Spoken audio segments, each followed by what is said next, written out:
und sind überwiegend groß.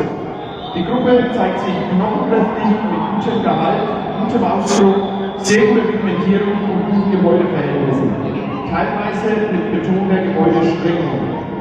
Kräftige Köpfe, dunkle Augen, feste Ohren, gute Widerrissbildung, feste Rücken. Die Gruppen sollten besser gelagert und länger sein. Die Tiere verfügen über gute Vor- und sehr gute Hinteranbringung, ausgewogene Brustverhältnisse und eine gerade Front.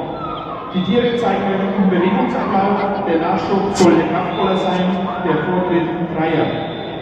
Vorne gerade tretend, in Einzelfällen ist die Schrittfolge hinten etwas eng.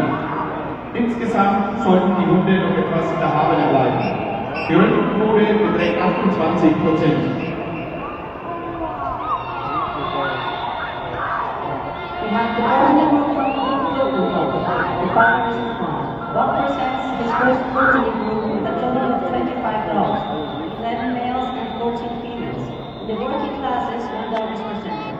The group originates from a breeding period of 19 months. The sex differentiation is given and the group shows good uniformity. The dogs are in the standard size range and are predominantly above medium size.